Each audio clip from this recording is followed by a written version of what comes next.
కలిగిన తండ్రిని ఘనమైన పాదాలకే వేలాది వందనాలు స్తుతులు స్తోత్రాలు చెల్లించుకుంటున్నామయ్యా. పాటల ద్వారా మీ నామానికి మీరే మహిమ తెచ్చుకున్నారు.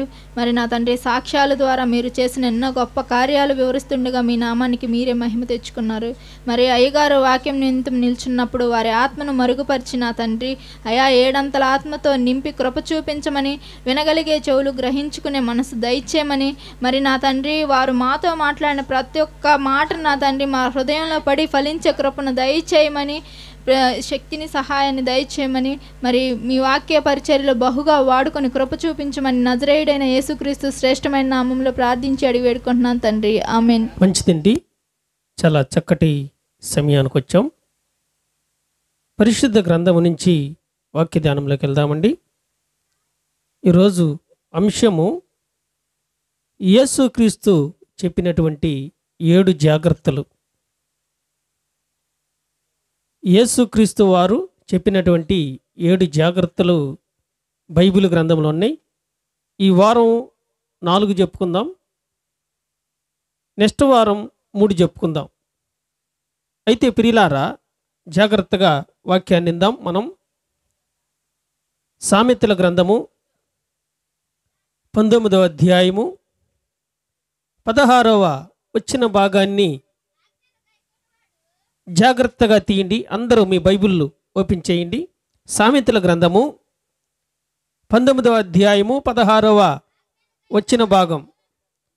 ఆజ్ఞను గైకొనువాడు తన్ను కాపాడుకొనువాడు, తన ప్రవర్తన విషయమై అజాగ్రత్తగా ఉండువాడు చచ్చును.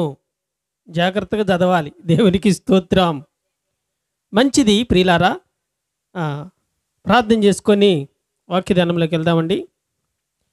మహాపరిశుద్ధుడా, జీవము కలిగిన తండ్రి, జీవాధిపతి, నీ పరిశుద్ధమైన ఘనమైన విలువైన నామాన్ని బట్టి లెక్కలేని వందనాలు, స్తోత్రాలు, స్తుతులు, మహిమ చెల్లిస్తూ ఉన్నాం ప్రభువా. కొద్ది నిమిషాలు నీ వాక్య సందేశాన్ని వివరించడానికి తగినటువంటి జ్ఞానాన్ని నాకు దయచేయండి. ఇదిగో బిడ్డలకు వినగలిగినటువంటి చెవులు, గ్రహించగలిగినటువంటి మనసును బిడ్డలకు దయచేయమని యేసు నామమున అడిగి పెట్టుకున్నాం తండ్రి, ఆమేన్. మంచిది ప్రియులారా, యేసుక్రీస్తు వారు బైబిల్ గ్రంథంలో 7 జాగ్రత్తలు చెప్పాడండి. అయితే ప్రియులారా, ఒకసారి ఒక చిన్న కథ చెప్పిన తర్వాత వాక్యధ్యానంలోకి వెళ్దామండి. ఒక పర్యాయము ఒక అడవిలో పక్షి పిల్లలు ఉన్నాయి. ఇది అంతకుముందు చాలాసార్లు నేను చెప్పాను, గుర్తొస్తుందా? పక్షి ఉంది, పక్షి పిల్లలు ఉన్నాయి. లైవ్లో సౌండ్ వస్తుంది ఏమో, ఒకసారి చెక్ చేయండి. అలానే ప్రియ దేవుని బిడ్డలారా, తల్లి పక్షి బిడ్డలకు చెప్పిందంట, నేను బయటికి వెళ్తున్నాను, జాగ్రత్తగా వినాలి. కథలంటే చెవులు కోసేసుకుంటాం మనం కదా. చెవులు కోసేసుకునే వాళ్ళు ఉన్నారు, బైబిల్లోనే ఉన్నారు. మిమ్మల్ని కాదు నేను అంటుంది, అర్థమైందా? చెవులు కోసుకుంటారంట కథలంటే. వాక్యం అంటే ఎప్పుడు ముగిచ్చేస్తారా, ఏమిటి ఈ వాక్యాలు అని ఆలోచన వస్తూ ఉంటే ప్రియులారా,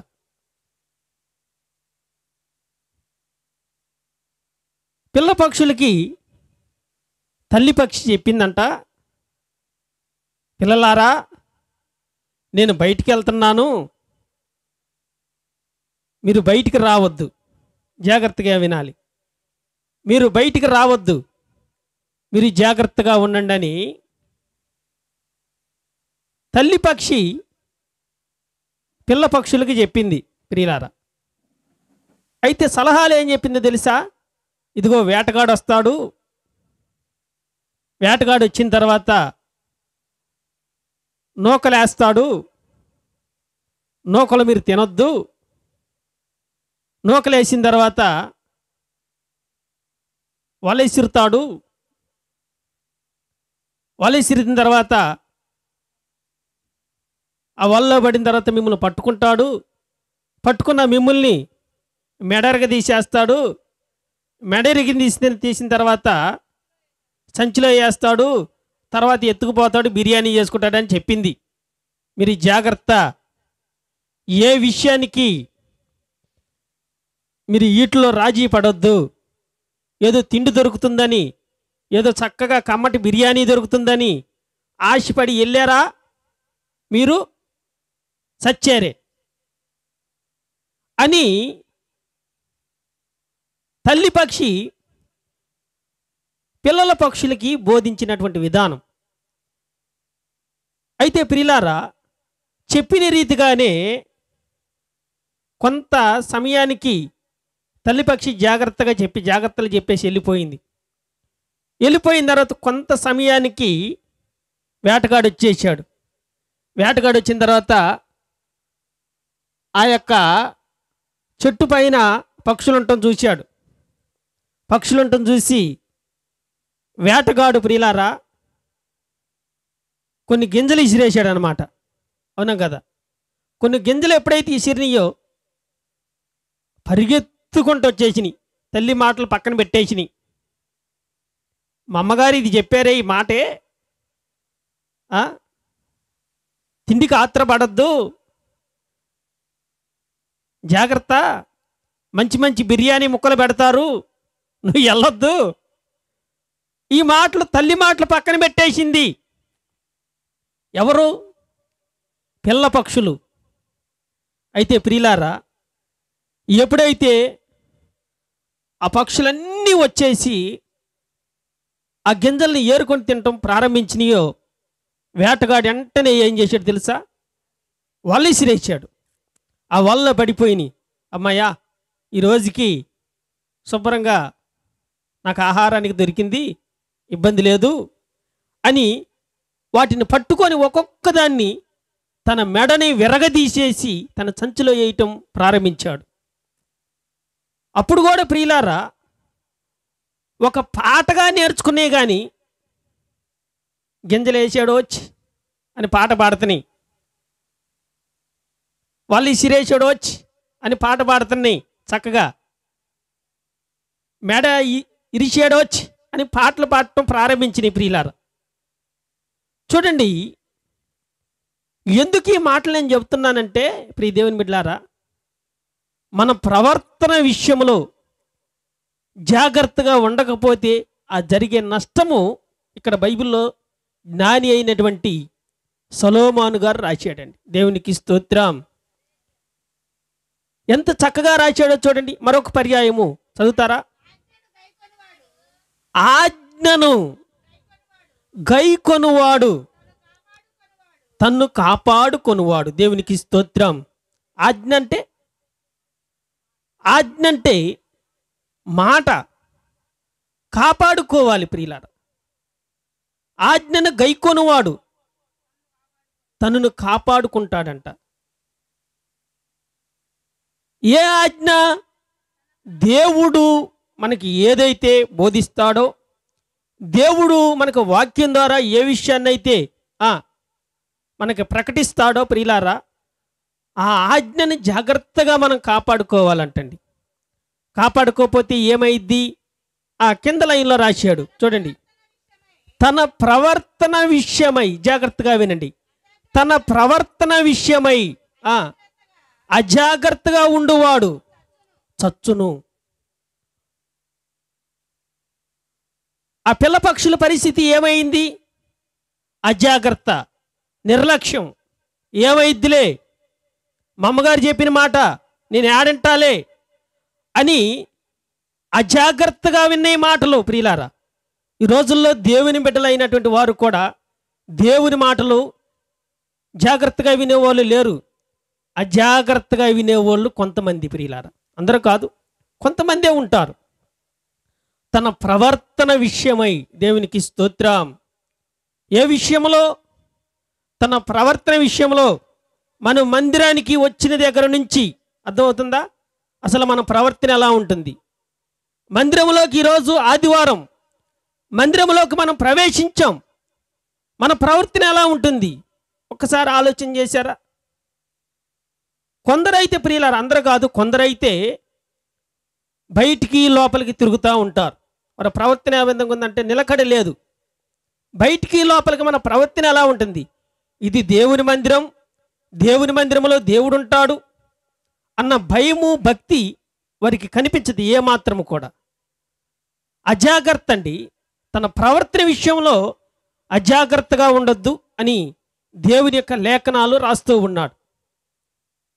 నేటి దినాల్లో చూడండి, 99% కూడా దేవుని మందిరానికి వెళ్ళేటువంటి వారిలో అజాగ్రత్తలనే కనిపిస్తాయి. అవునా కదా? అజాగ్రత్తే. ప్రార్థన అంటే అజాగ్రత్త. అవునా కదా? ఒకవేళ దేవుని మందిరంలోకి వచ్చినా కానీ కొంతమంది ఫోనుల్లో బిజీగా ఉంటూ ఉంటారు. ఏమిటది? అజాగ్రత్త. దేవుని వాక్యం ఇందామే, కాసేపు దేవుని యొక్క వాక్యము ఆ దైవసేవకుడు చెప్పేటువంటి ఆ మాటలు రాసుకుందామే అనే ఆలోచన ఉండదు ప్రియులారా. అదేమనంటే, ఏంటయ్యా ఫోన్ చూస్తున్నామంటే మళ్ళీ అదొక సాకు. ఏమిటా సాకు? బైబిల్ చూస్తున్నాం. దేవునికి స్తోత్రం. ఏం చూస్తున్నారంట? ఫోన్లో బైబిల్ చూస్తున్నాం అని ఇదొక సాకు చెప్పేవాళ్ళు ఉంటారు ప్రియులారా. ఏది ఏమైనప్పటికీ ప్రియులారా, మన ప్రవర్తన విషయంలో జాగ్రత్తగా ఉండాలి. ఒక్కసారి దేవుని మందిరంలోకి వచ్చిన తర్వాత బయటికి లోపలికి వెళ్ళటం అనేది కూడా మంచి పద్ధతి కాదు ప్రియులారా. వెళ్ళటం మంచిది కాదు. ఒక పనికి వెళ్తున్నావు, మధ్యలో నువ్వు రాగలుగుతావా? చెప్పాలి. మధ్యలో రాగలుగుతారు? పంపిస్తారా? ఒక డ్యూటీలో జాయిన్ అయ్యావు, నువ్వు మధ్యలో వస్తావా? మరి దేవుని మందిరం అంటే, దేవుని సన్నిధి అంటే అంత అజాగ్రత్త ఎందుకు? ఒక్కసారి ఆలోచన చేయండి. అందుకని ఇక్కడ తన ప్రవర్తన విషయంలో అజాగ్రత్తగా ఉండేవాడు చచ్చును అని రాస్తూ ఉన్నాడు. ఆ పక్షులు చూడండి, తల్లి మాటను త్రోసేసింది. తల్లి మాటను త్రోసేసినందున వాటి ప్రాణాలే పోయినాయి. అలాగే మన జీవితంలో కూడా ప్రియులారా, యేసు ప్రభు వారు కొన్ని జాగ్రత్తలు చెప్పాడు. ఆ జాగ్రత్తలోనైనా కానీ మనం జాగ్రత్తగా ఉండాలి. దేవునికి స్తోత్రం. మరి టయాన్ని వృధా చేయొద్దు. ఒక 4 విషయాలు చెప్పుకుందాం. తర్వాత మరుసటి వారం 3 జాగ్రత్తలు చెప్పుకుందామండి. మొదటి జాగ్రత్త అండి, పరిశుద్ధ గ్రంథంలో నుంచి మార్కు సువార్త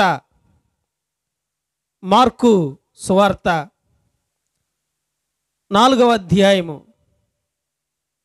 24వ చరణం 4:24. మరియు మీరేమి వినుచున్నారో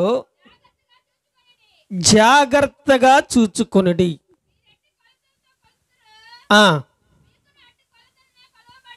చాలు. దేవునికి స్తోత్రం.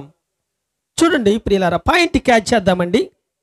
దేవుని యొక్క వాక్యంలో మార్కు సువార్త 4వ అధ్యాయము 24వ వచ్చిన భాగంలో స్వయాన దేవుడే ఆయన చెబుతున్నాడు. ఆయన మీరేమి వినుచున్నారో జాగ్రత్తగా చూచుకొనుడి. దేవునికి స్తోత్రం. ఏ వింటున్నాం మనం? దేవుని మందిరానికి వచ్చాం. ఏ వింటున్నాం? అవి జాగ్రత్తగా నువ్వు చూసుకోవాలంట. దేవునికి స్తోత్రం. హల్లెలూయా. దేవుడు మనకి ఏదైతే బోధిస్తున్నాడో, దేవుడు ఏదైతే తన సంఘంలో ఏదైతే ఆయన ప్రకటిస్తున్నాడో వాటి విషయంలో నువ్వు జాగ్రత్తగా ఉండండి అంటున్నాడు. దేవునికి స్తోత్రం. వినుటలో జాగ్రత్త. మొట్టమొదటిది వినుటలో జాగ్రత్తగా వినాలి. అర్థమవుతుందా? చాలామంది వినటంలో ఒకటిని పోయి ఒకటింటారు, తెలుసా? అవునా కదా? వినటంలో కూడా జాగ్రత్తగా వినాలి. యేసు ప్రభువు వారు మొట్టమొదటికి చెప్పినటువంటి జాగ్రత్త, మీరు వాక్యం వినటంలో జాగ్రత్తగా ఉండండి అన్నాడు. దేవునికి స్తోత్రం. వాక్యం వినటంలో జాగ్రత్తగా వినాలండి. ఎందుకని? కొంతమంది మైకు పట్టుకునే దగ్గర నుంచి వాక్యాలున్నో లోకంలో ఉన్నటువంటి ఆ ప్రచారాలన్నీ కూడా తిప్పుకొస్తూ ఉంటారు. అందుకని వినుటలో జాగ్రత్తగా ఉండండి మీరు అని దేవుడు ఇక్కడ రాస్తూ ఉన్నాడండి. అదే అపోస్తల కార్యాలు 17వ అధ్యాయము 11వ వచనంలో కూడా ఒక మాట రాయబడింది. చూడండి, 17-11. మీరు దెస్సలోనీయులకు వారి కంటే గనులయుండిరి కనుక ఆసక్తితో వాక్యమును అంగీకరించి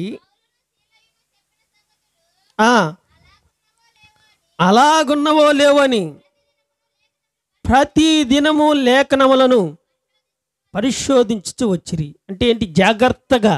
ఇక్కడ మీరు గమనిస్తే ప్రియులారా, జాగ్రత్త అనే పదం ఉండదు, కానీ ప్రతి దినము లేఖనాల్ని పరిశోధించుతూ వచ్చిరి.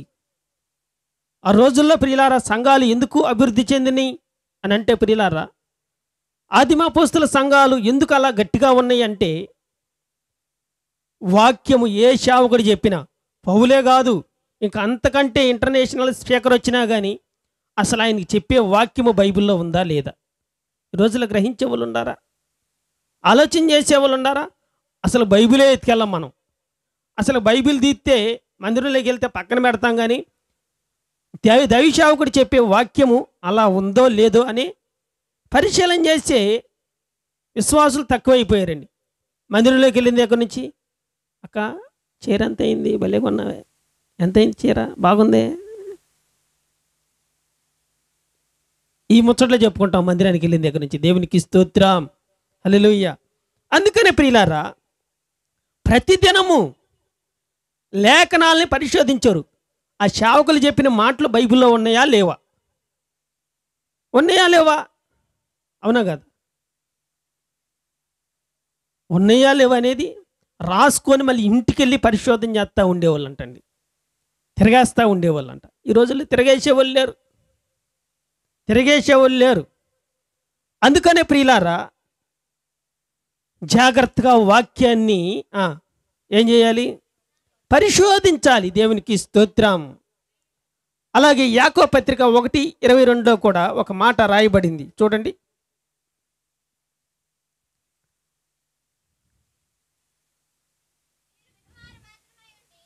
మీరు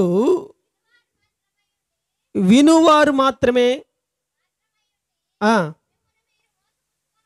మిమ్మును మీరు మోసపుచ్చుకొనకుండా వాక్యము ప్రకారము ప్రవర్తించువారునై ఉండుడి. దేవునికి స్తోత్రం. ఎంత చక్కగా యాకోబు భక్తుడి ద్వారా ఇక్కడ రాశాడండి దేవుడు. చూడండి, యాకోబు రాసిన పత్రికలో 1వ అధ్యాయము 22వ వచనం భాగాన్ని మనం గమనించగలిగితే, మీరు వినుమారు మాత్రమై ఉండి మిమ్మును మీరు మోసపుచ్చుకొనకుండా. దేవునికి స్తోత్రం. వినదంతా నిజాలు కావండి, ఇన్నయన్నీ నిజాలు కావు. కొంతమంది విని మనుషుల్ని అపార్థం చేసుకుంటారు, తెలుసా? పక్కన వాళ్ళు చెప్పింది విని అపార్థం చేసుకుంటారు మనుషుల్ని. వినదంతా నిజాలు కావు, కంటితో చూసినవన్నీ నిజాలు కావు. నిజాలా? అవునా కదా? నిజాలు కావు. ఒకసారి ఒక వ్యక్తి, నేను వెళ్తున్నాం, తాడు మెలకలుగా ఉంది. నన్ను అన్నాడు, ఏమండోయ్ అదిగో ఆడ పాము ఉందో చూసావన్నాడు. పాము కాదురా బాబా, అది తాడన్నా. చూసారా? కంటితో చూసినవి అన్ని నిజాలు కావు. ఒక్కొక్కసారి కంటితో నీ కళ్ళే నిన్ను మోసం చేస్తాయి, తెలుసా? నీ చెవులే నిన్ను మోసం చేస్తాయి. అర్థమైందా? అలాగే దేవుని యొక్క వాక్యంలో రాయబడింది ఇక్కడ, మీరు వినువారు మాత్రమే అయ్యుండి మిమ్మును మీరు మోసపుచ్చుకొనకుండా. అర్థమైందా? మనమే మోసపుచ్చుకుంటున్నాం, మోసం చేసుకుంటున్నాం. ఎలా మోసం చేసుకుంటున్నాం? నువ్వు వినలేదు, ఎవరో చెప్పింది నువ్వు విన్నావు ఒక వ్యక్తి గురించి, ఆ మనిషిని అపార్థం చేసుకున్నావు. అర్థమవుతుందా? అప్పుడు నువ్వే మోసపరుచుకున్నట్లు. అంతేకాదు ప్రియులరా, వాక్య ప్రకారము ప్రవర్తించువారునై ఉండుడి. దేవునికి స్తోత్రం. వినటమే కాదండి, వాక్యము ప్రకారంగా ప్రవర్తించాలి. దేవునికి స్తోత్రం. దేవుని సేవకులు అబద్ధం ఆడకూడదని చెప్పారు అనుకోండి, నువ్వేం చేస్తావు? అబద్ధం ఆడకుండా ఉండాలి, వాక్యము ప్రకారంగా నడవాలి. దేవునికి స్తోత్రం. దొంగతనాలు చెయ్యకూడదు అని వాక్యాలు మనం వింటున్నాం అనుకో, దొంగతనాలు చేయకూడదు. వాక్యము ప్రకారంగా జీవించాలి మనం. దేవునికి స్తోత్రం. ఈ రోజుల్లో చూడండి ప్రియులారా, వాక్యము ప్రకారంగా జీవించే భక్తులు భూమి మీద లేరు అని చెప్పడానికి ఏ సందేహం లేదు. వాక్యము ప్రకారంగా మీరు జీవించండి అంటున్నాడు. వాక్యము ప్రకారంగా జీవించే భక్తులు ఈ లోకంలో ఉన్నారా అని మనం ఆలోచన చేస్తే లేరనే చెప్పాలి. వాక్యము ప్రకారం వాక్యం వినటం కాదండి. పైపెచ్చి ఇంటికి వెళ్ళిన తర్వాత మనం ఏం చేద్దాం తెలుసా? మా పాస్టర్ గారు ఇలా వాక్యం భలే చెప్పాడు అంటావు. కానీ ఆ భలే చెప్పాడు అన్నదానికి నీ వాక్యాన్ని చూస్తే నీ ప్రవర్తనకి ఆ వాక్యానికి చాలా తేడా ఉండిద్ది. దేవునికి స్తోత్రం. హల్లెలూయా. అందుకని ప్రియులారా, ఏది ఏమైనప్పటికీ దేవుని మాటలు వినుటలో జాగ్రత్తగానే ఉండాలి. దేవునికి స్తోత్రం. దేవుని మాటలు వినటంలో జాగ్రత్తగా ఉండాలండి. అయితే రెండవ జాగ్రత్త గురించి చూద్దాం. యేసు ప్రభువు వారు చెప్పినటువంటి రెండవ జాగ్రత్త మార్కు సువార్త 13వ అధ్యాయము. యేసు ప్రభువు వారు చెప్పినటువంటి రెండవ జాగ్రత్త మార్కు సువార్త 13వ అధ్యాయము 33వ వచనం. జాగ్రత్త పడుడి, మెలకువగా ఉండి ప్రార్థన చెయ్యండి. దేవునికి స్తోత్రం. హల్లెలూయా. యేసు ప్రభువు వారు చెప్పినటువంటి రెండో జాగ్రత్త ఏంటండి? ప్రార్థన చెయ్యండి. మేము మందిరంలోకి వెళ్తామండి, ఆయన గారు ఏదో చెప్పింది వింటాం, వస్తాం, ప్రార్థన చెయ్యం, మేము ప్రార్థన మాకు రాదు అంటావా? జాగ్రత్త విను. ప్రార్థన చేయట్లో జాగ్రత్తగా ఉండండి అన్నాడు. దేవునికి స్తోత్రం. రెండోది ఏంటది? ప్రార్థన చేయటంలో జాగ్రత్తగా ఉండాలి. మెలకువ అంటే నిద్రపోకుండా ఉంటావా? అర్థమైందా? నువ్వు ప్రార్థన చేసేటప్పుడు కొన్ని శోధనలు వస్తాయి. అర్థమవుతుందా? ప్రార్థన చేసేటప్పుడే పక్కింటి వాళ్ళు వస్తారు నీ కోసం. ఎప్పుడైతే ప్రార్థన చేయాలని కంకణం కట్టుకొని ఈరోజు ఏమైనా 106 అయినా 600 అయినా ఈరోజు నేను ప్రార్థన చేయాల్సింది ఈ రోజు నుంచి ఒక అరగంటని నువ్వు ప్రయత్నం చేస్తావా? ఆడు కూడా పక్కన గట్టిగానే ఉంటాడు. నువ్వు ఎట్ట చేస్తావు నేను చూస్తాలే. ప్రార్థన చేస్తావు నువ్వు,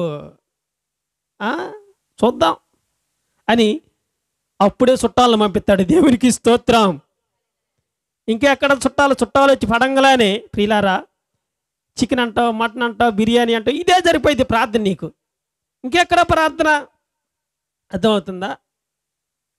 ఎప్పుడైతే ప్రార్థనకి వెళ్ళాలి, సమయానికి వెళ్ళాలంటావు, ఆ టైంలోని నీ ఇంటికి నీ స్నేహితులో, నీ బంధువులో, పక్కింటి వారో, ఎదిరింటి వారో, వెనకింటి వారో, ముందింటి వారో వస్తారు.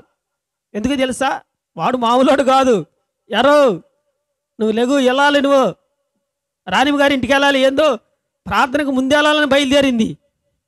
చూద్దాం అసలు రాణిమ గారు ప్రార్థన గట్టిదా, అసలు మన పవర్ గట్టిదో చూద్దామని వాళ్ళని పంపించి వాళ్ళు వెళ్ళగలని ఈరోజు వెళ్ళకపోతే లేదులే, ఏం పర్లేదు, రేపు వెళ్దాం అని ఆగిపోతాం.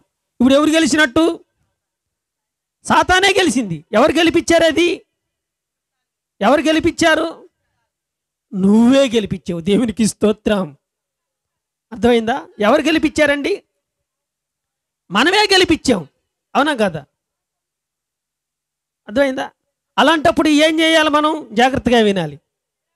అందుకని అమ్మా మా మందిరంలో ప్రార్థన ఉంది, మరి మీరు కూడా రండి, పెందలాడి అయిపోయిద్ది, మళ్ళీ వచ్చి ముచ్చట చెప్పుకుందాం అని అంటారా?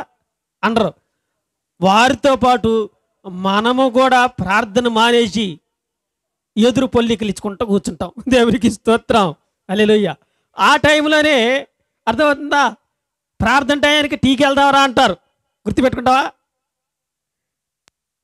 ఆ టయానికే మంగళగిరి వెళ్దావరా అంటారు. ప్రియులారా, ఇవన్నీ వాడు ఆటంకపరుస్తాడండి. దానికి నువ్వు లోబడిపోతున్నావు, వాడి మాటకు లోబడిపోతున్నావు నువ్వు. జాగ్రత్తగా గమనించండి. అర్థమైందా? నువ్వు ప్రార్థనకు బయలుదేరే టయానికి అప్పుడు రాక అన్నీ చేస్తాడు. ఆ టయాలనికే మీ కుటుంబ యజమాని ఏం చేస్తాడు తెలుసా? 2 కేజీల మాంసం తీసుకొచ్చి అటు పడేస్తాడు. ఏం చేస్తావు అప్పుడు? చెప్పాలి. దేవునికి స్తోత్రం. అందుకనే ప్రియులారా, ప్రార్థన చేయటి యందు జాగ్రత్తగా ఉండాలంట. మనం ప్రార్థన చేసేటప్పుడు బయటికి లోపలికి తిరగకూడదు. ప్రార్థన చేసేటప్పుడు ప్రియులారా, వారు ఎంత పెద్దవారైనా కావచ్చు, తర్వాత మాట్లాడతా మీతో, 1 గంట తర్వాత రండి లేదా 1 అరగంట తర్వాత రండి అని చెప్పగలుగుతారా? ధైర్యంతో గుండె మీద చెయ్యేసుకొని చెప్పగలిగినటువంటి వారు ఉన్నారా? గమనించాలి వాక్యాన్ని. అందుకని యేసు ప్రభువు వారు ఏం చెప్పాడు తెలుసా? ప్రార్థన చేయటం జాగ్రత్తగా ఉండండి, జాగ్రత్తగా ఉండండి. ఎందుకు జాగ్రత్త ఉండాలి? ఆ జాగ్రత్త లేకపోతే ఏమవుతుంది అనంటే శోధనలు వస్తాయంట. ఏమొస్తాయంట? నువ్వు అజాగ్రత్తగా ప్రార్థన చేసావనుకో, శోధనలు వస్తాయి. శోధనలు వస్తాయండి. అందుకనే చదవమ్మా. మీరు శోధనలో ప్రవేశించకుండా ఉండునట్లు అది ఎందుకు ప్రార్థన చేయాలి? జాగ్రత్తగా ఎందుకు చేయాలంటే శోధనల నుంచి తప్పించబట్టానికి. శోధనలు కొని తెచ్చుకుంటున్నావు నువ్వు. అజాగ్రత్తగా ఉండి, జాగ్రత్త లేని పనులు నీలో ఉండి, అప్పుడు నువ్వేం చేస్తున్నావు? అజాగ్రత్తగా ప్రార్థన చేస్తున్నావు కాబట్టి అప్పుడే మోకరిస్తావు, తండ్రి దేవా అంటావు. అమ్మాయి అనుకుంటూ వచ్చింది ఒక ఆమె, అక్కాయి వత్తరా అంటావు. ఇక్కడ ఆపేస్తావు ప్రార్థనిక, ప్రార్థన ఆపేస్తావు. అక్కాయి అనుకుంటా బయటికి వెళ్తావు. అర్థమైందా? ఆ వచ్చిన అక్కాయి అమ్మాయి ప్రార్థన చేసుకుంటుంది, ఇంకొక అరగంట ఆగొద్దామని వెళ్ళిపోవాలి. మరి నువ్వే ప్రార్థన ఆపితే మరి శోధనలు రాకుండా ఏమొస్తాయి నీకు? జాగ్రత్తగా ఏమనండి. ఇప్పుడు నీకు బీపీ వచ్చిందండి, బీపీ రాకుండా ఉండాలంటే ఏం చేయాలమ్మా శిరీష? టాబ్లెట్ వేసుకోవాలి. అసలు శోధనలే రాకుండా ఉండాలంటే ప్రార్థన చేయాలి. దేవునికి స్తోత్రం. అర్థమవుతుందా? శోధనలు రాకుండా ఉండాలంటే ప్రార్థన చేయాలి. ఏది అప్పుడప్పుడా? సంవత్సరానికి వచ్చి ఒకసారా? చెప్పాలి. రోజు చేయాలా? వారానికి 3 రోజులే దిక్కులేదు. బుధవారం దిక్కులేదు, శనివారం దిక్కులేదు, రోజు చేస్తాం మనం. దేవునికి స్తోత్రం. హల్లెలూయా. అందుకనే ప్రియులారా, ప్రార్థన విషయంలో జాగ్రత్తగా ఉండాలని. అందుకని దెస్సలోని పత్రికలో 5వ అధ్యాయము 6, 7, 8 వచనాలు ఒకసారి చూడండి. మొదటి దెస్సలోనీయులకు రాసిన పత్రిక. కావున అమ్మా, ఇతరుల వలె నిద్రపోక మెలకువగా ఉండి మత్తులము కాక ఉందుము. నిద్రపోవారు రాత్రివేళ నిద్రపోవుదురు, మత్తుగా ఉండువారు రాత్రివేళ మత్తుగా ఉందుదురు. చదవండి. మనము పగటి వారమై ఉన్నాము కనుక మత్తులమై ఉండక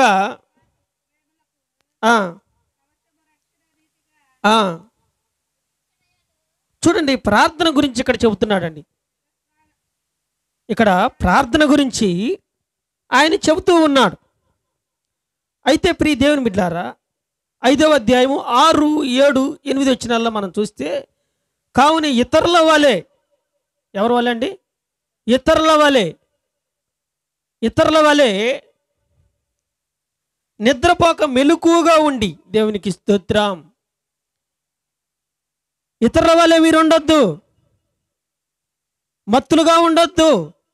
కొంతమంది దేవుని మందిరానికి వచ్చిన దగ్గర నుంచి నిద్రే నిద్ర, నిద్రే నిద్ర, నిద్రే నిద్ర అండి. కూర్చుంటే నిద్ర. కొంతమంది అయితే ప్రియులారా, కొంతమంది అయితే బస్సు ఎక్కితే నిద్ర, కూర్చుంటే నిద్ర, ముచ్చట చెబితే నిద్ర, ఖాళీ కూర్చుంటే నిద్ర. అబ్బబ్బా, నిద్రే నిద్ర, నిద్ర నిద్ర. ఎప్పుడు చూసినా ప్రియులారా, కాసేపు వస్తారా, శుభ్రంగా మందిరంలో కూడా నిద్రపోతారు. నిద్ర వల్ల ఎన్ని నష్టాలు ఉన్నాయో తెలుసా? నిద్ర వల్ల ఎన్ని నష్టాలు ఉన్నాయి చెప్తారా మీరేమన్నా నాకు? నిద్ర వల్ల నిద్ర పోవాలి, 8 గంటలు నిద్ర పోవాలి. అది అంతకంటే ఎక్కువ నిద్రపోతే ఏమ్మా కరువు వచ్చిందంట తెలుసా? ఇంట్లో కరువు ఎందుకు వస్తుంది? నిద్ర ఎక్కువ పోవటం వల్లే. దేవునికి స్తోత్రం.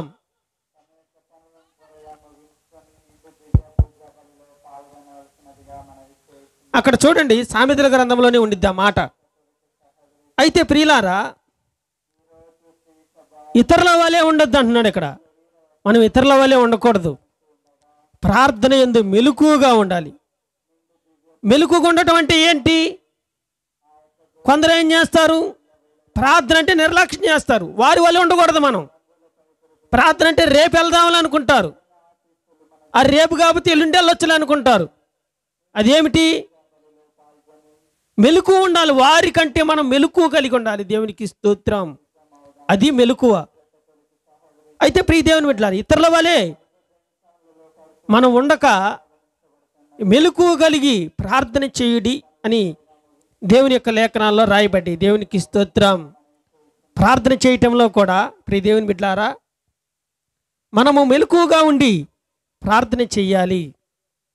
అలానే మరి మూడో విషయాన్ని చూద్దామండి. మూడో విషయాన్ని యేసు ప్రభు చెప్పినటువంటి జాగ్రత్త. మత్తయి సువార్త 6వ అధ్యాయం. మత్తయి సువార్త 6వ అధ్యాయము మొదటి నుంచి కొన్ని వచనాలు. మనుషులకు కనబడవలెనని వారి ఎదుట మీ నీతి కార్యము చేయకుండా జాగ్రత్త పడుడి. లేని యెడల పరలోకమందున్న మీ తండ్రి యొద్ద మీరు ఫలము పొందరు. కావున నీవు ధర్మము చేయనప్పుడు మనుష్యుల వలన ఘనత నొందవలెనని వేషధారులు సమాజ మందిరములలోను వీధుల్లోనూ చేయులాగున మీ ముందర బోర ఊదింపవద్దు. వారు తమ ఫలము పొంది ఉన్నారని నిశ్చయముగా మీతో చెప్పుచున్నాను. నీవైతే ధర్మము చేయనప్పుడు నీ ధర్మము రహస్యముగా నుండి నిమిత్తము నీ కుడి చేయి చేయినది నీ ఎడమ చేతికి తెలియకుండవలెను. దేవునికి స్తోత్రం. ఇక్కడ చూడండి, గమనించండి ప్రియులారా, మనము ధర్మకార్యాలు చేసేటప్పుడు అంటండి జాగ్రత్తగా వినాలి. మనము ధర్మకార్యాలు చేసేటప్పుడు జాగ్రత్తగా ఉండాలంట. ఫేస్బుక్లో పెట్టుకోవటమా నేను ధర్మకార్యాలు చేశానని? జాగ్రత్తగా వినాలి. మైకుల్లో చెప్పటమా నువ్వు ధర్మకార్యాలు చేసేటప్పుడు? చూడండి, గమనించండి ప్రియులారా, కొంతమందికి బోరోదాలు బాగా బోరోదాలి, మైకుల్లో చెప్పాలి. బోరోదటం అంటే నువ్వు రూపాయి ఇచ్చిన 10 రూపాయి ఇచ్చిన మందిరానికి ఈరోజు నీ పేరు చెప్పకపోతే 2వ ఆదివారానికి నువ్వు కానికీయవు. అవునా కదా? ఒకవేళ పలహారం తెచ్చినా కానీ మైకుల్లో గంభీరంగా ఆ బోర ఊది చెప్పకపోతే ప్రియులారా, 2వసారి మందిరానికి పలహారం కూడా రాదండి. దేవుని యొక్క వాక్యంలో రాయబడిన మాట ఏంటో తెలుసా?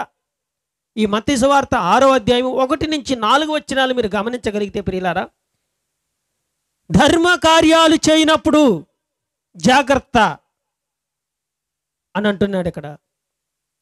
అయితే ధర్మ కార్యాలు చేసినప్పుడు నీ కుడి చేత్తో చేసింది ఎడమ చేతికి కూడా తెలియకూడదంటండి. దేవునికి స్తోత్రం. ఈ రోజుల్లో ప్రియులారా, నా పేరు రాలేదు అని తన్నుకునే బ్యాచ్ కొంతమంది ఉంటారు, లేరా ఈ రోజుల్లో? అందుకని ప్రియులారా, నువ్వు దేవునికి ఏది ఇచ్చినా, దేవుడికి ఇచ్చినా, ఈ లోకంలో ధర్మకార్యాలు నువ్వు చేసినా కానీ ఈ రోజుల్లో చూడండి, చీరలు పంచి పెడితే ప్రియులారా మైకుల్లో చెప్పాలా పలానోళ్ళు చీరలు ఇస్తున్నారని. అవునా కదా? అలాగే ప్రియులారా, పలహారం తెస్తే దేవుని మందిరానికి పలానా ఆయన పలహారం తెచ్చాడు అని చెప్పాలి. చెప్పకపోతే దేవుని మందిరానికి ఏం రావు, దేవుడికి రావు ప్రియులారా.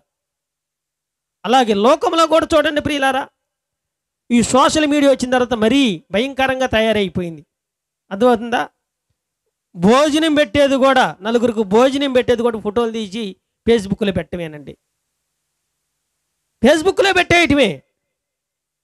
ఏంటంటే మేము ధర్మకార్యాలు చేస్తున్నాం, సోషల్ సర్వీస్ చేస్తున్నాం, మేము యూట్యూబ్లో, ట్విట్టర్లో, ఫేస్బుక్లో, వాట్సాప్లో ఇవన్నీ ప్రియులారా. అందుకని ఇక్కడ అంటున్నాడు, అట్లయితే రహస్యమందు. చూసారా? అందుకని చూడండి, గమనించండి ప్రియులారా, దేవుని ఎదుట మన జీవితంలోనంట ఎప్పుడైతే నలుగురికి తెలిసేటట్టుగా నువ్వు దేవుని మందిరానికి ఇస్తున్నావు అనుకో, నీకు దేవుని దగ్గర నుంచి ప్రతిఫలం రాదంట. ఆ దీవెన రాదు. ఇందాక చదివాం కదా మనం మొదటి వచనంలోనే, జాగ్రత్త పడుడి, లేని ఎడల పరలోకమందున్న మీ తండ్రి మీరు ఫలము పొందరు. అంటే నువ్వు చేసిన దానికి దేవుని దగ్గర నుంచి రాదు ఫలం. దేవునికి స్తోత్రం. నువ్వు ఇచ్చింది దేవుడికి తెలుసండి. అర్థమవుతుందా? ఈ రోజుల్లో చూడండి, 100కి 99.99% ఇదే బ్యాచ్. అవునా కదా? మందిరానికి ఏదైనా ఇచ్చావనుకో 10 మందికి చెప్పుకుంటావు. నువ్వు దేవుడికి తెలుసు. నువ్వు తెలిసేటట్టుకు ఇచ్చావనుకో ప్రియులారా, దేవుని దగ్గర ఉన్న ప్రతిఫలాన్ని నువ్వు ఇచ్చావు, మంచిది, ఇటు మంచిదే. అయితే దేవుని దగ్గర నుంచి ఆ ప్రతిఫలాన్ని నువ్వు పొందలేవు. అందుకని ఇక్కడేమన్నాడు లాస్ట్ వచనంలో, రహస్యమందు చూచు నీ తండ్రి ప్రతిఫలం ఇచ్చును. వీళ్ళు ఎవరు చూసినా చూడకపోయినా దేవుడు చూస్తున్నాడు కదా, దేవుడు ఇస్తాడు ప్రతిఫలం. దేవునికి స్తోత్రం అని నమ్మిన వారు ఏం చేస్తారు? అయ్యా, నేను ఇది దేవుడికి ఇస్తున్నాను, అసలు నా పేరు రానియొద్దు. దేవునికి స్తోత్రం, హల్లెలూయా. అందుకనే ప్రియులారా, మనం జాగ్రత్తగా ధర్మకార్యాలు చేసేటప్పుడు కూడా జాగ్రత్తగా ఉండాలి. అర్థమవుతుందా? కొంతమంది దేవుడికి 30 రూపాయలు ఇచ్చి 300 మందికి చెబుతారండి. దేవునికి స్తోత్రం, హల్లెలూయా. దేవుని మందిరానికి ఫ్యాన్ ఇచ్చి 1000 మందికి చెబుతారు. నువ్వు ఎవరికి ఇచ్చావు? దేవుడికి ఇచ్చావు.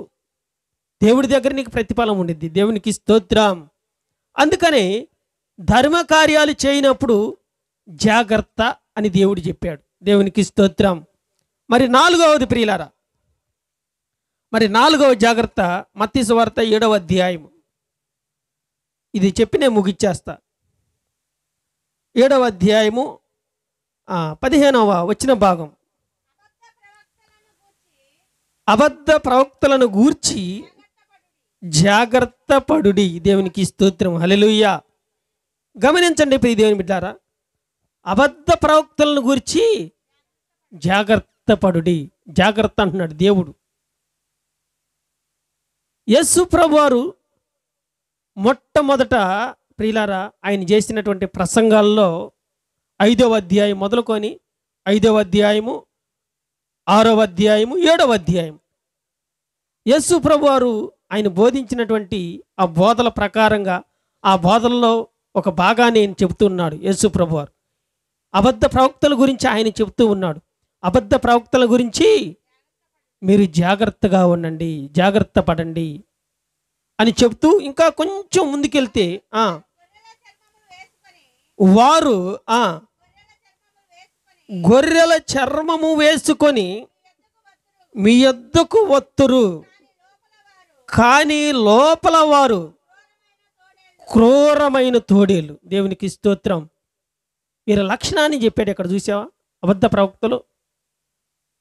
ఒక రోగి ఉన్నాడు అనుకోండి సంఘంలో, ఎవరైనా ఆ రోగి కోసం 4 రోజులు ఉపవాసాలు ఉండి ప్రార్థన చేయరు.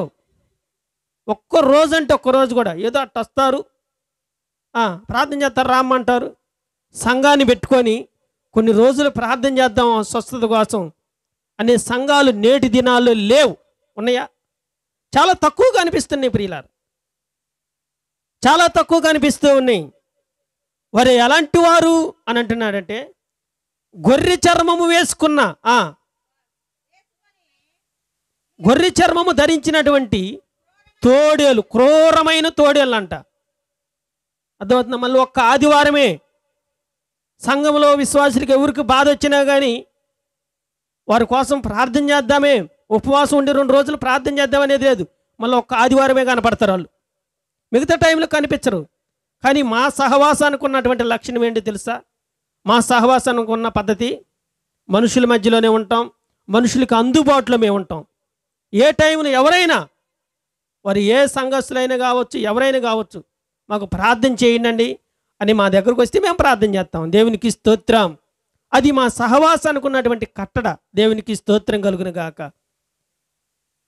అందుకనే ప్రియులారా, క్రూరమైనటువంటి తోడేళ్ళు మనుషులు బాగా పైన కనీసం వచ్చి పలకరీని కూడా పలకరీరు తెలుసా?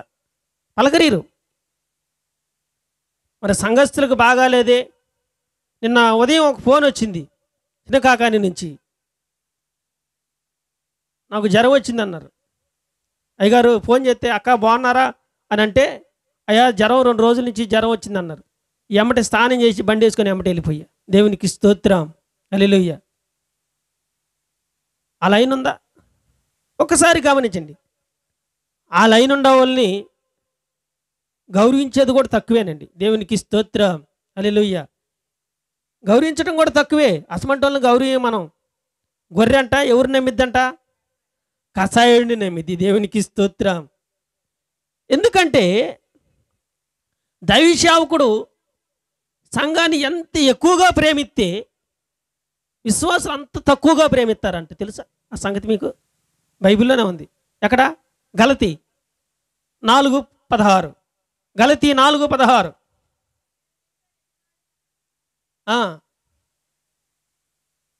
చదవండి.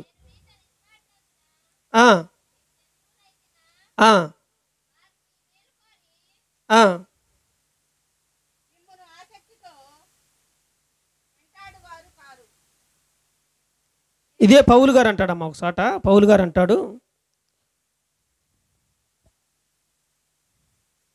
నేను ఎంత ఎక్కువగా మిమ్మల్ని ప్రేమిస్తే అంత తక్కువగా నన్ను ప్రేమింతురా అని అంటాడు పౌలు గారు.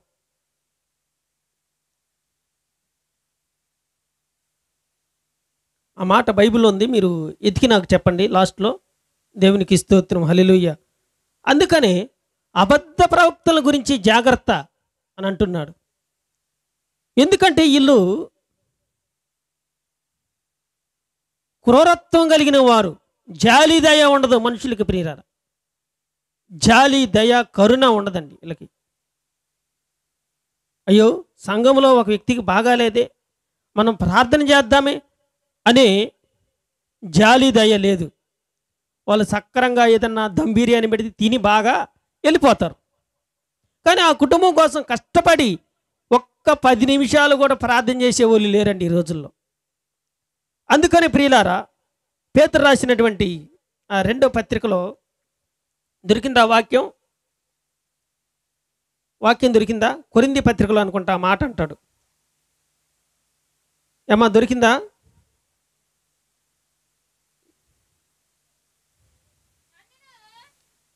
రెండో కొరింథీ పత్రిక 12వ అధ్యాయము 15వ వచనం. చూడండి, పౌలు గారు కొరింథీ సంఘంతో అంటాడు, నేను మిమ్మల్ని ఎంత ఎక్కువగా ప్రేమించుచున్నానో అంత తక్కువగా మీరు నన్ను ప్రేమిస్తారా? కొరింథీ సంఘస్థులారా, నేను ఎంత ఎక్కువగా మిమ్మల్ని ప్రేమించాను అంత తక్కువగా ప్రేమిస్తారా నన్ను అని అంటున్నాడండి. దేవునికి స్తోత్రం. నేటి దినాల్లో కొన్ని సంఘాల పరిస్థితి ఎలానే ఉందండి. సేవకుడు ఎక్కువగా ప్రేమిస్తే అలుసుగా తీసుకునే వాళ్ళు కొంతమంది ప్రియులారా, దాన్ని ఆటకాయితనంగా తీసుకునేది కొంతమంది. అయితే ప్రియ దేవుని బిడ్డలారా, సేవకుని యొక్క ప్రేమ ఎవరికి అర్థం కాదండి అది. అవునా కదా? ఎక్కువగా ఏదొచ్చినా కానీ ఎక్కువగా కేర్ తీసుకుంటాం కాబట్టి ప్రియులారా ఆ విషయాలు ఇక్కడ రాస్తూ ఉన్నాడు. దేవునికి స్తోత్రం. కొరింథీ సంఘంతో పౌలు గారు ఎంతో ప్రేమించాడంటండి. ఎంతో ప్రేమించి ప్రియులారా, అయ్యో మాకు బాగాపోతే మా సంఘ సేవకుడు ఎంత కష్టపడి ప్రార్థన చేశాడే అనే ఆ విశ్వాసం కూడా కొంతమందికి ఉండదండి. కొంతమందికి విశ్వాసం ఉండదు. అయితే ప్రియులారా చూడండి, అందుకని ఎంత ఎక్కువగా ఈ రోజుల్లో ప్రియులారా నీ పరిస్థితి బాగాలేదనుకో నీ తల్లిదండ్రులే ప్రార్థన చేయట్లే. చేస్తారా ఒక్కరోజు ఉపవాసం ఉండారా శిరీష? ఒక్కరోజు మీ అమ్మ నీ కోసం ఎప్పుడన్నా ఉపవాసం ఉందా? మీ నాన్న కానీ మీ అమ్మ కానీ? అమ్మా దేవునికి స్తోత్రం. ఏళ్ళ మీద లెక్కేయచ్చు తెలుసా? నువ్వెవరువో నాకు తెలియదు, అర్థమైందా? నేను ఎవరినో నీకు తెలియదు. నీకు బాధ అయితే ఎవరు చేయాలి ప్రార్థన? మళ్ళీ పైపెచ్చి అంటారు, పాస్టర్ గారు నువ్వు ప్రార్థన చేయి, నువ్వు ఉపవాసం ఉంటే మేము 3 పూటలు తింటాం. ఒక ఆయన ఎట్నే జాకబ్ లాంటి కుర్రాడంట ఒక పాస్టర్ గారికి ఎదురయ్యి, పాస్టర్ గారు నేను పెళ్లి చేసుకోవాలి, నువ్వు ఉపవాసం ఉండి ప్రార్థన చేయి. పెళ్ళేమో ఆయనకను, ఉపవాసం మాకా? ఆలోచన చేయండి ఒక్కసారి. దేవునికి స్తోత్రం. అలానే ఉంటాయి కొన్ని సందర్భాలండి. కొన్ని సందర్భాలు అలానే ఉంటాయి. 3 పూటలే మీరు మరీగా తిని ప్రార్థన లేకుండా వండుకోవాలి. మేమైతే మీకోసం ఉపవాసం ఉండి ప్రార్థన చేయాలి. ఆ ప్రేమను ఏదన్నా జాగ్రత్తగా కాపాడుకుంటారా? దానికి విలువ ఉండిద్దా? ఆ విలువ ఉండదు. ఆ విలువ కూడా ఉండదు దానికి. దేవునికి స్తోత్రం. మళ్ళీ బాగుపడిన తర్వాత మళ్ళీ పాస్టర్ గారిని పలకరించి దిక్కుంటారా? కనపడరు. కనీసం ఎదురైనా కానీ వందనాలు కూడా పెట్టరు.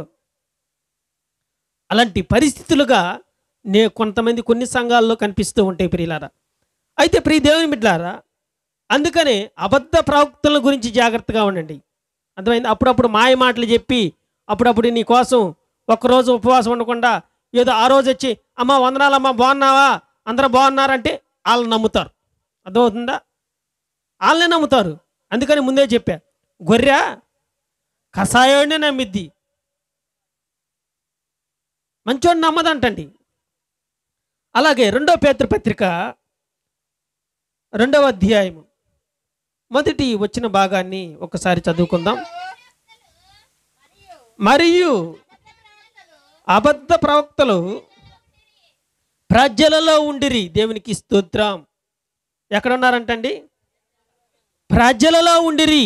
ఎక్కడున్నారు? మనలోనే ఉన్నారంట. జాగ్రత్తగా ఉండాలి మనం. ఎక్కడున్నారు? ఎక్కడో ఆకాశంలో లేరు, మనలోనే ఉంటారు. ఏం చెబుతారో తెలుసా? వాళ్ళు ఒకసారి ఇలానే ప్రియులారా ప్రార్థన చేస్తున్నప్పుడు ఒక ఆమె ప్రార్థన చేస్తూ ఉంది. ఆయన చెప్పింది, మా అబ్బాయికి దేవుడు గవర్నమెంట్ ఉద్యోగం ఇస్తాడన్నాడండి, దేవుడు నాకు చెబుతున్నాడు. సరే మంచిదేగమ్మా అన్నా, మంచిదేగా అన్నా. ఇప్పటికీ గవర్నమెంట్ ఉద్యోగం రాల.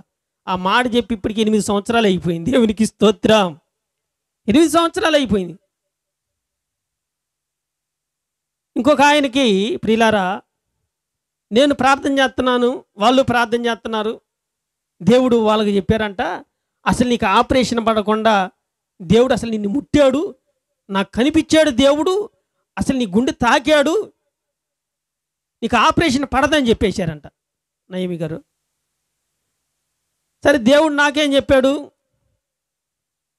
ఒక యాంపిల్ పేరు చూపించాడు. జాగ్రత్తగానండి, దర్శనంలో ఒక యాంపిల్ పేరు చూపించి ఒక ఆయన చెబుతున్నాడు, దాన్ని నువ్వు బాగు చేపించి తీసుకెళ్ళి దాన్ని ఇంకా కొంతకాలం నేను వాడుకుంటాను అన్నాడు. దేవునికి స్తోత్రం. ఒక వస్తువు అయినా ఒక చెట్టు అయినా మనిషికి సాదృశ్యం. దేవునికి స్తోత్రం. అర్థమవుతుందా? కలలో చెట్టు ఎండిపోయినట్టు వచ్చిందనుకో, ఇక నీ జీవితం ఎట్టుంది, నీ పరిస్థితి ఎట్ట మోడు బారినటువంటి చెట్టులా అయిపోయింది. అర్థమైందా? ఇక పువ్వులు ఉంటే మీకు తెలుసు కదా. దేవునికి స్తోత్రం. హల్లెలూయా. అలా కొన్ని ఆ సందర్భాలు దేవుడు చూపిస్తూ ఉంటాడండి. కొన్ని చూపిస్తూ ఉంటాడు మనకి. దేవునికి స్తోత్రం కలుగును గాక. అందుకనే ప్రియ దేవుని బిడ్డలారా, అయితే ఆ వ్యక్తి అంటున్నాడు ఫలానా వ్యక్తి అన్నీ అబద్ధాలేనండి అన్నారు. తెలుసుకుంటారు, మనుషుల్ని నిదానంగా తెలుసుకుంటారు. అర్థమైందా? సత్యం అంట గుమ్మం దాటక ముందే అబద్ధం అనేది ఊరంతా చాటింపేసేసిద్ది అంటండి. దేవునికి స్తోత్రం. తెలుసా? ఈ సత్యం వెళ్ళే లోపు అబద్ధం ముందే వెళ్ళిపోయింది, ఊరంతా చాటింపు. ఇక ఈ సత్యం వెళ్ళి ఇది న్యాయం, ఇదే కరెక్ట్ అన్నావు అనుకో, ఎవరు నమ్మరో. నమ్ముతారా? ఎందుకని? సమాజం యొక్క వైఖరి అలా ఉంది. దేవునికి స్తోత్రం. సమాజం ఎప్పుడైనా సరే అబద్ధాలను ఎక్కువ నమ్మిది, కానీ నిజం అనేది నిలకడగా తెలిసిద్ది. కొంతకాలానికి అమ్మో నిజమే అని మనకు అర్థమైద్ది. అది తెలుసుకునే వాళ్ళకే కొన్ని నష్టాలు జరిగిపోతాయి, మనకి కొన్ని ఇబ్బందుల పాలవుతాం. అయితే ప్రియులారా, గమనించాలి దేవుని యొక్క వాక్యంలో. అందుకనే దేవుని యొక్క వాక్యంలో పేతురు పత్రికలు అంటున్నాడు కదా అక్కడ, మరియు అబద్ధ ప్రవక్తలు ప్రజలలో ఉండిరి. దేవునికి స్తోత్రం. విన్నారా? ప్రజలలో ఉన్నారు. జాగ్రత్త. మనుషులు ఎలా ఉన్నారంటే ప్రియులారా, ప్రార్థనలో ఎక్కువగా ఎదుగుదల లేదు ఈ రోజుల్లో. తెలుసా? ప్రార్థన లేవు మనుషుల్లో. ఏదో ఆ తైలం తెచ్చుకొని రాసుకుంటే రోగం పోయిద్ది, దానికి ఎక్కువగా ప్రాధాన్యత ఇస్తున్నారు. కానీ కష్టపడి మోకరించి దేవుని దగ్గర ప్రార్థన చేద్దామనే భక్తులు లేరు ఈ రోజుల్లో. వాస్తవం చెబుతున్నాను. ఏ రోగైనా సరే ఫలానా ఆ ప్రేయర్ ఆయిల్ తెచ్చుకొని రాసుకుంటే రోగం పోతుంది అనుకుంటారు. కానీ ఇక దేవుడి మీద విశ్వాసం తగ్గుతుంది, నూనె మీద విశ్వాసం పెరుగుతుంది. ప్రియులారా, ఇదే జరుగుతుంది ఈ రోజుల్లో. అవునా కాదా? కష్టపడి ప్రార్థన చేసేవాళ్ళు లేరు. దేవునికి స్తోత్రం కలుగును గాక. గమనించండి ప్రియులారా, అబద్ధ బోధకులు ప్రజలలో ఉండిరి. అది గమనించాలి. అది వాక్యానుసారమైన బోధ, వాక్యానికి అనుకూలంగా ఉన్నాయా లేదా అనేది మనం గమనించాలి. దేవునికి స్తోత్రం కలుగును గాక. హల్లెలూయా. అందుకని ప్రియులారా, ప్రజల్లో ఉండిరి. అటువలనే మీలోనూ అబద్ధ బోధకులందరూ మీలోనూ ఉన్నారు. జాగ్రత్త. అర్థమైందా? మీలో కూడా ఉన్నారు. మీరు జాగ్రత్తగా గమనించాలి, జాగ్రత్తగా మీరు పసికట్టాలి, జాగ్రత్త పడి వారికి మీరు దూరంగా ఉండాలి. మీరు తమ్మును కొనిన ప్రభువును కూడా విసర్జించుచు తమకు తామే శీఘ్రముగా నాశనము కలుగు చేసుకొనుచు నాశనకరమగు భిన్నాభిప్రాయములను రహస్యముగా బోధించుదురు. దేవునికి స్తోత్రం. చూడండి ఇక్కడ ఏమంటున్నాడు? వీరు తమ్మును కొనిన ప్రభువును కూడా విసర్జిస్తారంటండి. నిన్ను కొందెవరు? ఎవరండి నిన్ను కొందెవరు? యేసు ప్రభుని విసర్జించేస్తారు. అర్థమైందా? వాళ్ళ దగ్గర ఎప్పుడు కూడా యేసు ప్రభు మాటలు ఉండవు. ఎంత బోధకైనా నేను చేశాను అంటారు, కానీ ప్రభువు నా ద్వారా జరిగించారు అనే మాట రాదండి. నేను ప్రార్థన చేస్తే వాళ్ళు బాగుపడ్డారు, నేను ప్రార్థన చేస్తే వీళ్ళు స్వస్థత పొందారు అనే మాటలే వస్తాయి. కానీ ప్రియులారా, ఇక్కడ ఏమన్నాడు? వీరు తమ్మును కొనిన ప్రభువును కూడా విసర్జించేస్తారంట. దేవుణ్ణి సైతమే విసర్జించేస్తారు, విడిచిపెట్టేస్తారు.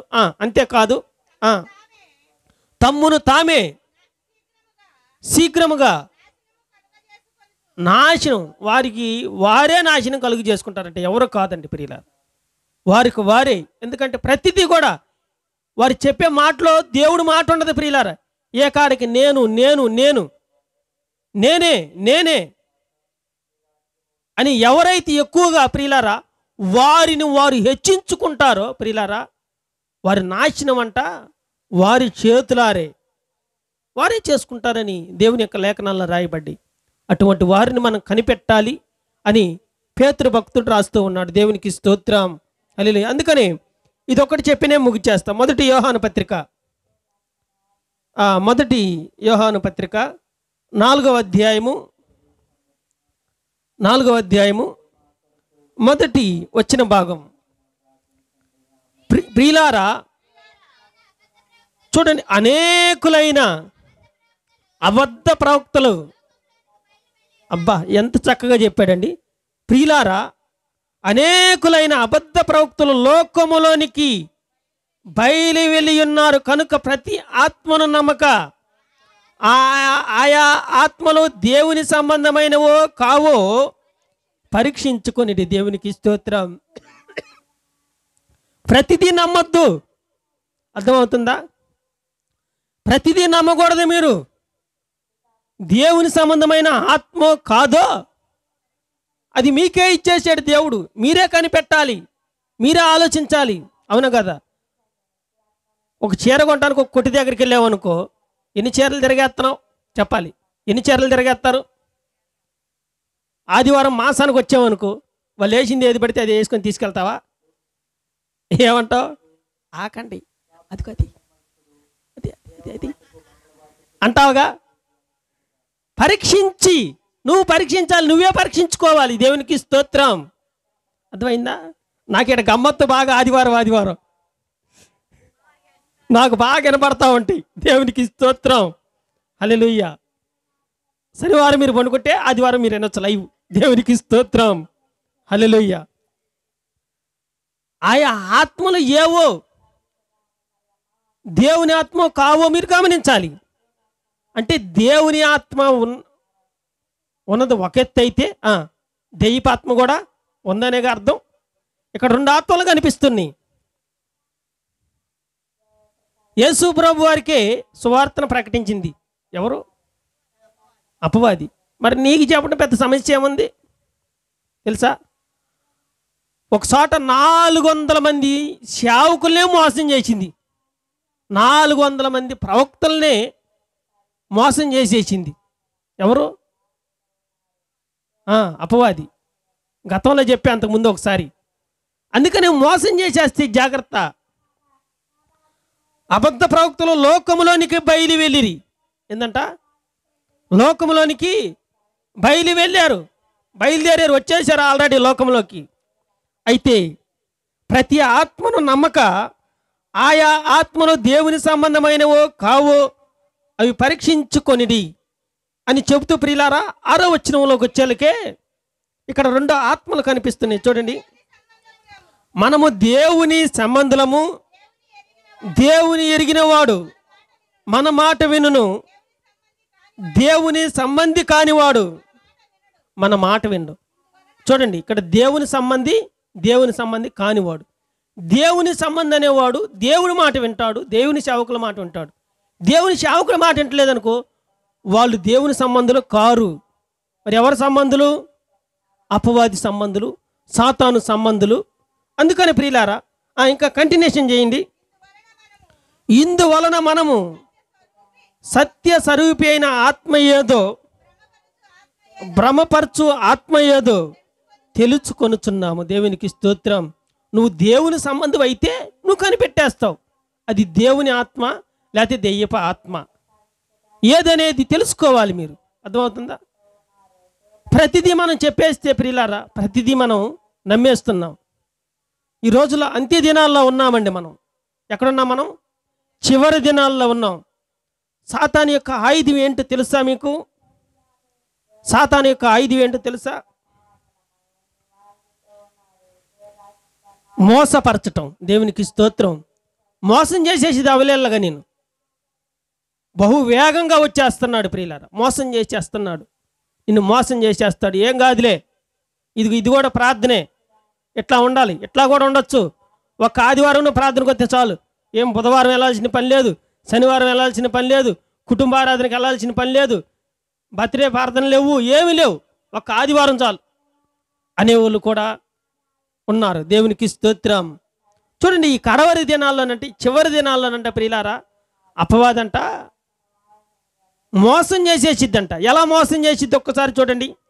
మత్తయి సువార్త 24వ అధ్యాయం 24వ వచనం. అబద్ధ క్రీస్తులని అబద్ధ ప్రవక్తలను వచ్చి సాధ్యమైతే ఏర్పరచబడిన వారిని సహితము మోసపరచుటకై గొప్ప సూచక్రియలను మహత్కార్యములను కనపరిచెదరు. దేవునికి స్తోత్రం. అర్థమైందా? సైతాను కూడా చేసేసిద్దంట అద్భుత కార్యాలు. సైతాను కూడా చేసేసిద్ది. అయితే ప్రియ దేవుని బిడ్డలారా, ఏర్పరచబడిన వారి సహితము, శావుకుల సహితమే ప్రియులారా మోసపరిచేసిద్ది. దేవునికి స్తోత్రం. హల్లెలూయా. ఏర్పరచబడిన వారి సేవకుల సైతమే మోసం చేసిద్ది. మరి మీకు కొద్దిగా తెలుసు, వాక్యం కొద్దిగా తెలియదు. మరి మిమ్మల్ని మోసం చేయటం పెద్ద సమస్య కాదు కదా. నేను వచ్చిన కొత్తలో అర్థమవుతుందా? వచ్చిన కొత్తలో ఒకళ్ళు నా వెంటే ఉండేవాళ్ళు, ఎప్పుడు అర్థమవుతుందా? ప్రార్థన చేస్తూ ఉండేవాళ్ళం. అంగారు చెప్తా ఉండేది, అయ్యగారు పలానా ఇంట్లో ఒక మంది చచ్చిపోతారంటండి. నిజంగా తెల్లారికల్లే చచ్చిపోయేవాళ్ళు, నిజంగా అట్లని జరిగేది వాస్తవమే. అర్థమవుతుందా? ఇలా కొంతకాలానికి నేను కూడా నిజమేనని అనుకున్నా, దేవుడే మాట్లాడుతున్నాడు అనుకున్నా. అర్థమవుతుందా? కొంతకాలానికి అలా వెళ్తా ఉండగా దేవుడు నాకు చెప్పాడు, వారితో మాట్లాడేది నేను కాదు, వెలుగుదూత అని చెప్పాడు. దేవునికి స్తోత్రం. అర్థమైందా? వెలుగుదూత అంటే భూమి మీద నుంచి త్రోయబడ్డాడు, చూసావా? అర్థమవుతుందా? దేవుని త్రోసివేశాడే, అది వెలుగుదూత. దేవునికి రైట్ హ్యాండ్ అండి. అసలు నాకు విచిత్రం వేసేది అసలుకి. అయ్యగారు దేవుడు పక్కనే ఉన్నాడు, అదిగో చూపిస్తున్నాడు చూడు, అదిగో దేవుడు నాకు పక్కనే కనపడుతున్నాడు, నీకు కనపడతలేదు అనేది. దేవునికి స్తోత్రం. హల్లెలూయా. ఇలా చాలాసార్లు నాకు కూడా నిజమేననిపించింది. కొన్ని సంవత్సరాలు కలిసి ప్రయాణం చేసిన తర్వాత దేవుడే చెప్పాడు నాకు.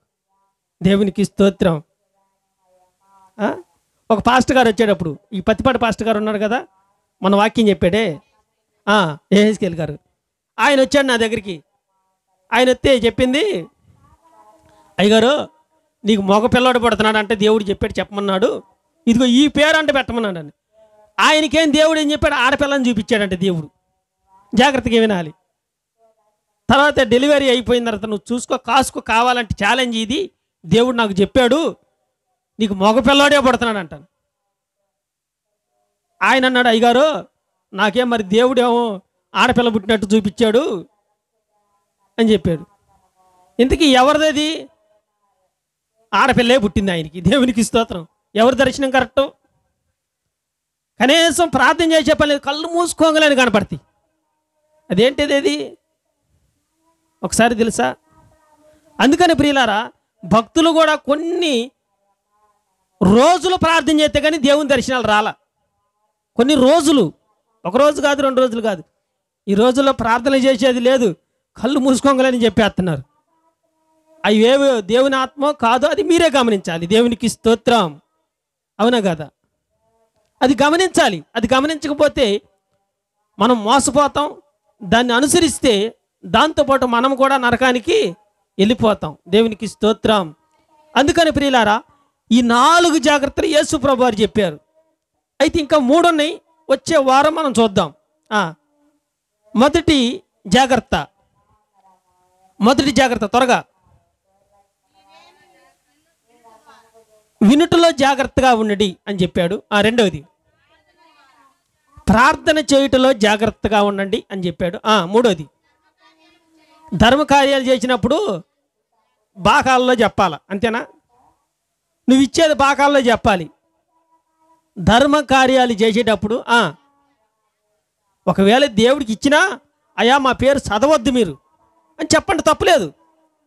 అసలు మా పేరు మైకులో రానియద్దు, ఇది ఇస్తున్నాం, దేవుడికి ఇస్తున్నాము, దేవుడికి తెలుసు అని చెప్పండి. దేవునికి స్తోత్రం. హల్లెలూయా. అయితే ధర్మకార్యాలు చేయనప్పుడు జాగ్రత్త అని యేసుక్రీస్తు వారు చెప్పాడు. 4వది, అబద్ధ ప్రవక్తల గురించి జాగ్రత్త అని చెప్పాడు. ఇంకా 3 ఉన్నాయి. ఆ 3 మరుసటి వారం మనం మాట్లాడుకుందాం. ఈ కొద్ది మాటలు దేవుడు దీవించి ఆశీర్వదించిన కాక చిన్న ప్రార్థన చేసుకొని ముగించుకుందాం. మమ్మల్ని మిక్కిలిగా ప్రేమించిన మా పరలోకమందున్న మా తండ్రి, నీ పరిశుద్ధమైన నామాన్ని బట్టి లెక్కలేని వందనాలు, స్తోత్రాలు,